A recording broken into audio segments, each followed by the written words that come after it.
Okay, so the date is February 9th, 2026.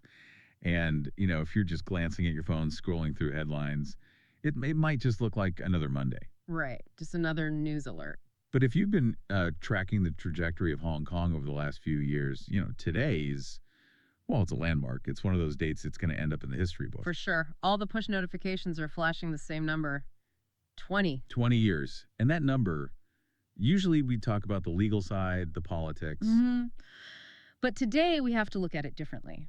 We're talking about Jimmy Lai Lai Chiang, the media tycoon, founder of Apple Daily, and he's 78 years old. Right. And that's where 20 becomes so much more than a statistic.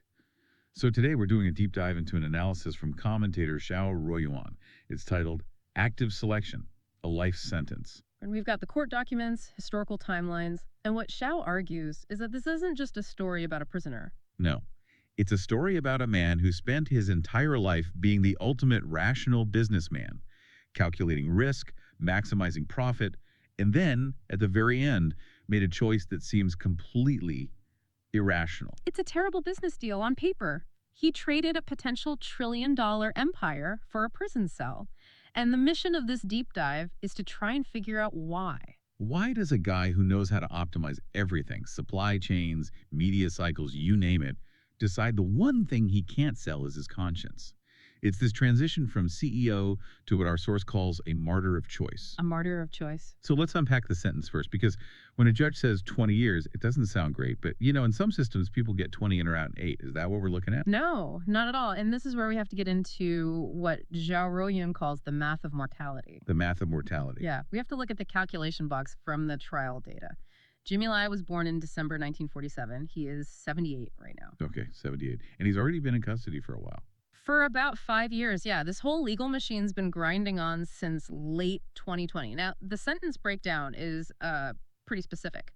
21 months for sedition plus 15 years for collusion. And they added more on top of that. They did. They tacked on extra time because the court labeled him the mastermind. The mastermind. Wow, that sounds like a movie villain title. It's a legal distinction. It justifies the maximum penalty. So even if you factor in the time he's already served, he has roughly 15 years remaining. So let me do the math. 78 plus 15. That puts him at 93 years old at release.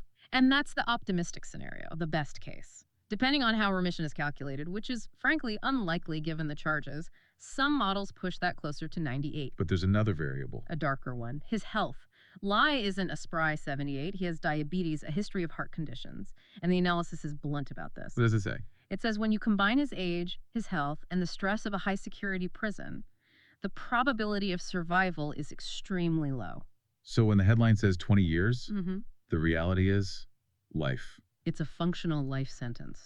The state has effectively decided he will die in custody. And this isn't some white-collar resort prison. He's in maximum security, solitary confinement. That is just incredibly heavy. It's one thing to read the number. It's another to realize it's basically a death certificate with a pending date. What really struck me from the trial breakdown, he wasn't alone in this at the start. There were other executives, his friends. Right. And this brings us to this fascinating psychological element. It's a real-world application of the prisoner's dilemma. Oh, classic game theory. Exactly. You have Lai, but you also have his top lieutenants. Chung Kim-hong, the former CEO, Chan Pui-man, the publisher. I mean, these are people who worked side by side with him for decades. People he probably had dinner with 1,000 times. Deep, deep ties. But the system is designed to sever those ties. The prosecution created a very clear market dynamic. The price of defiance versus the reward for compliance. Right. If we all stay silent, we might all get a lighter sentence. But if you talk, and I don't. Precisely. And in this case, the reward for compliance was massive. Chung Kim-hong, Chan Pui-man, others, they all pleaded guilty. But they didn't just plead guilty. What did they do? They became the prosecution's star witnesses. They testified against Jimmy Lai. They turned on the boss. And what was the payoff for that? A discount of nearly 70%. Chung Kim-hong got 6 years. Chan Pui-man got around 7. You compare that to Lai's 20. Wow. So the difference between defiance and compliance is 14 years of your life. That's the calculation. 14 years. It is a powerful, powerful incentive. The system is designed to isolate the main target by making it completely irrational not to betray him. And he had to sit there in court and watch them do it. pointing the finger to save themselves. While he refused to plead, refused any deal, he just took the full weight of it. Yeah, that's a kind of stubbornness, a kind of steel. That's hard to imagine. And I think a lot of people might assume Jimmy Lai is this lifelong political activist like a Gandhi figure or something. And that is the biggest misconception. He is absolutely not a literati or a scholar. He didn't come from some university debating philosophy. The source, Xiao Ruiyuan, calls him a survivor and a street fighter. His backstory is unbelievable. A child refugee, right? Born in Guangzhou, 1947. At 8 years old, he's working at a railway station carrying bags. By 12, he smuggles himself into Hong Kong in the bottom of a boat. Arrives with nothing. Nothing, no education, no money. He starts as an apprentice in a garment factory. So he's a factory floor guy. He learns the world through mechanics, through stitching, through quotas. He learns that if you don't work, you don't eat. And he took that instinct and built a retail empire that literally changed how the world dresses. Okay, we have to talk about this. Because I knew about Apple Daily, but I did not realize how big a deal Giordano was. That was his company. He's the father of Giordano. But more than that, the analysis argues he is essentially one of the inventors of fast fashion. Wait, hold on. We usually credit Zara or Uniqlo with that. You're saying Laia did it first? Decades before. I mean, think about how retail worked back in the 80s. It was a high-risk prediction game. It's winter. You have to guess what people will want to wear next summer. You're betting the farm on a guess. And if you're wrong, you've got a warehouse full of shirts nobody wants. Lai looked at that model and said, this is stupid, it's too slow, it's too risky. So he introduced what he called mid-season replenishment. Okay, unpack that for us. All right, so imagine a red polo and a blue polo. The old model, you order 50,000 of each. In Lai's model, you order maybe 5,000 of each. You put them in the store. By Wednesday, the computer tells you the red ones are sold out, but the blue ones are just sitting there. So you call the factory. You call the factory and say, stop making blue, make red.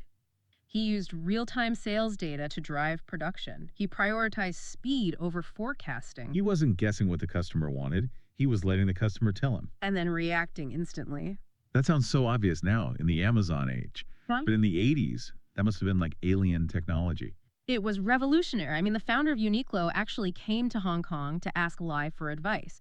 That's how far ahead he was. So he's a billionaire, the king of retail. Yeah. And then he just decides to blow up another industry. He applies that exact same logic to the media. This is the second revolution. He starts Next Media and Apple Daily. And just like with the shirts, he completely ignored the so-called rules of journalism. Oh, I can imagine the traditional journalists loved that. They hated him. The Hong Kong elite media thought he was uncultured, writing these long, dry, intellectual articles. Lai looked at it and said, boring. The reader is a customer. Give the customer what they want. And what did the customer want? Visuals, impact. He introduced full-color printing when everyone else is black and white, short, punchy headlines. And famously, he brought paparazzi culture to Hong Kong. He turned the news into a consumer product. And it worked. Apple Daily just destroyed the competition, became dominant in Hong Kong. Then he exported the model to Taiwan. Even his competitors, the papers that looked down on him, eventually had to copy his style just to survive. So let's pause. The profile we've built is a guy who is incredibly rational. He's a numbers guy. He optimizes supply chains. A billionaire because he's smarter and faster. Correct. A rational, calculating, profit-maximizing machine. So here's the question that drives this whole deep dive, the thing that just doesn't fit. If he's so rational, such a genius at risk management, why is he sitting in a prison cell facing 20 years? Why didn't he just leave? This is the pivot. This is where the story shifts from a business biography to a tragedy. Because you're right. Logically, the rational move was to sell out and get out. And he had the chance, right? This didn't happen overnight. Oh, he had years of warning, many chances. Political pressure forced him to sell Giordano a long time ago. And Xiao Ruiyuan speculates, and this is a fascinating what if, that if Lai had just stuck to business, if he had expanded Giordano into mainland China, What are we talking? his valuation today wouldn't be in the billions. It could be in the trillions. He could have been one of the wealthiest men on the planet. So he traded a potential trillion-dollar legacy for a prison cell. He made what the source calls an active selection. This wasn't an accident. When he was asked why he didn't flee, Lai famously asked a question back. How can I explain to the people of Hong Kong if I leave? How can I explain? That's not a business metric. That's not ROI. No, it's the moment the survivors stop running. Xiao Ruiyuan argues that Lai had the wealth, the means, to live a life of luxury anywhere. He could be on a yacht in the Mediterranean right now. But he chose to stay. He chose to stay and face the darkness. And when you look at the accounts of the sentencing, that choice seems to have changed him. How did he react in the courtroom? Not with anger or defiance. The source describes his demeanor as calm to almost calm, a kind of spiritual acceptance. The courtroom was suffocating, heavy. But Lai, he appeared to be no longer concerned with the sentence itself. But with something else. The analysis puts it beautifully. He was concerned with where his chosen path leads his soul. That is a profound shift. It's almost like he realized that the only thing you can't optimize or outsource is your own conscience. Exactly. And without a belief system that transcends the immediate reality, whether that's religious, he's a devout Catholic, or moral, an ordinary person would have collapsed. I mean, he's in solitary, stripped of all control. For a man who used to command thousands, that's the ultimate punishment. Yet he seems to have reclaimed his agency by choosing to be there.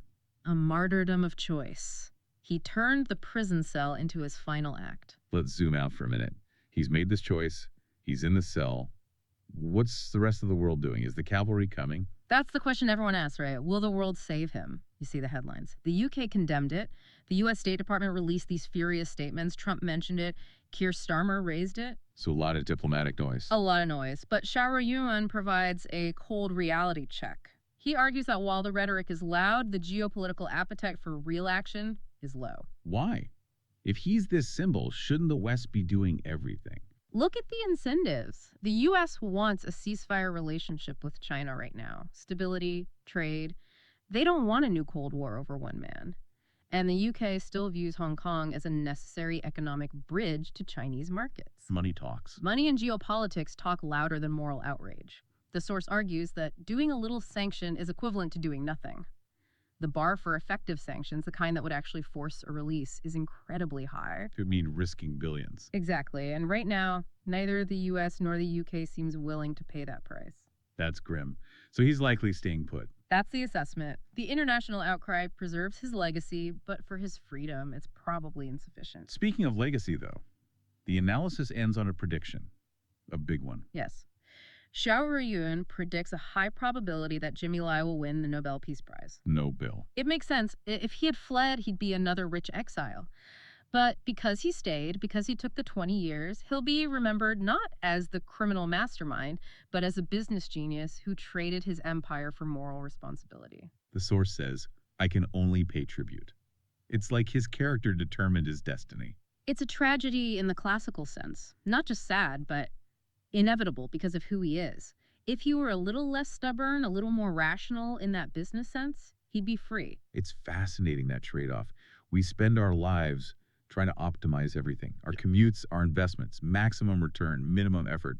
Jimmy Lai was the king of that. And then he threw it all away for something with zero market value. You can't put dignity on a balance sheet. You can't liquidate integrity. Well, you can. That's what the witnesses did. They traded their integrity for 14 years of freedom. That's a transaction. Lai refused the transaction. And that refusal is what we're talking about today. It forces you to ask, what would I do? It's easy to say we'd be brave, but when the offer is 20 years or throw your boss under the bus and go home in 6, that is a brutal calculus. Most people take the deal. And I think that's why the source emphasizes the act of selection. It wasn't that he got caught. He sat there, he looked at the options, the risks, and said, I'll take the cell. I'll take the cell. Man, that hits hard. It redefines success. This is a different kind of heroism. It's the heroism of endurance. So as we wrap up this deep dive, we're left with this image. A 78-year-old man, a former refugee who smuggled himself into the city, a titan of industry, now sitting in a cell facing the end of his life. A man who calculated that the only thing more valuable than $1 trillion empire was the right to look his neighbors in the eye. And that brings us to the final thought for you to chew on. We live in a world where algorithms and supply chains things lie, help perfect dictate efficiency. We're told to make the smart choice, the profitable choice. Jimmy Lai used his brilliant business brain to run the numbers and decided that suffering was the better deal. And it begs the question, was that the ultimate bad business deal? Or was it, in the end, the only transaction that actually mattered? Something to think about. Thanks for diving deep with us. We'll see you next time.